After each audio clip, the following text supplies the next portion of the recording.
നമസ്കാരം. Raf talks ഫുട്ബോളിലേക്ക് ഏവർക്കും സ്വാഗതം. ഇന്നലെ സൗദി അറേബ്യയിൽ നടന്ന കിങ്സ് കപ്പ് ഫൈനൽ മത്സരത്തിൽ കരുത്തരായ അൽ ഹിലാലും അൽ നസറും തമ്മിലായിരുന്നു ഏറ്റുമുട്ടിയിരുന്നത്.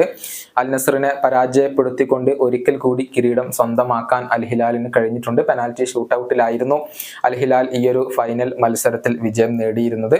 ഇതോടുകൂടി ഈ കിരീടം സ്വന്തമാക്കാനാകാതെ പൊട്ടിക്കരഞ്ഞുകൊണ്ടാണ് ക്രിസ്ത്യാനോ റൊണാൾഡോ കളിക്കളം വിട്ടിരുന്നത്. ക്രിസ്ത്യാനോ റൊണാൾഡോയുടെ ഈ സീസൺ അവസാനിച്ചു കഴിഞ്ഞിട്ടുണ്ട്.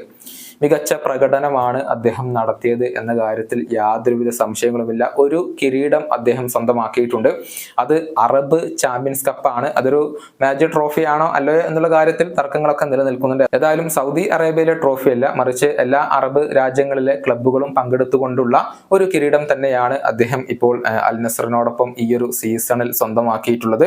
കൂടാതെ 2 ഗോൾഡൻ ബൂട്ടുകൾ അദ്ദേഹം സ്വന്തമാക്കിയിട്ടുണ്ട്. അതിലൊന്ന് സൗദി അറേബ്യൻ ലീഗിലെ ഗോൾഡൻ ബൂട്ട് തന്നെയാണ്. ഈ സീസണിൽ സൗദി അറേബ്യൻ ലീഗിൽ ഏറ്റവും കൂടുതൽ ഗോളുകൾ നേടിയ താരം അത് ക്രിസ്ത്യാനോ റൊണാൾഡോയാണ് എന്നുള്ളത് മാത്രമല്ല, ഒരു സീസണിൽ സൗദി അറേബ്യൻ ലീഗിൽ ഏറ്റവും കൂടുതൽ ഗോളുകൾ നേടുന്ന താരം എന്ന റെക്കോർഡും ക്രിസ്ത്യാനോ റൊണാൾഡോ സ്വന്തമാക്കിയിട്ടുണ്ട്. ഈ സീസണിൽ ആകെ 50 ഗോളുകളാണ് റൊണാൾഡോ അൽ നസറിന് വേണ്ടി സ്വന്തമാക്കിയിട്ടുള്ളത്.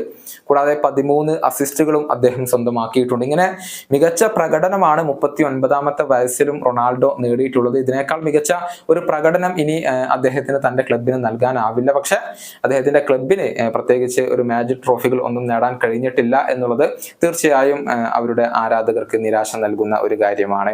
ഈ വീഡിയോ അവസാനിപ്പിക്കുന്നു. വീണ്ടും കാണാം.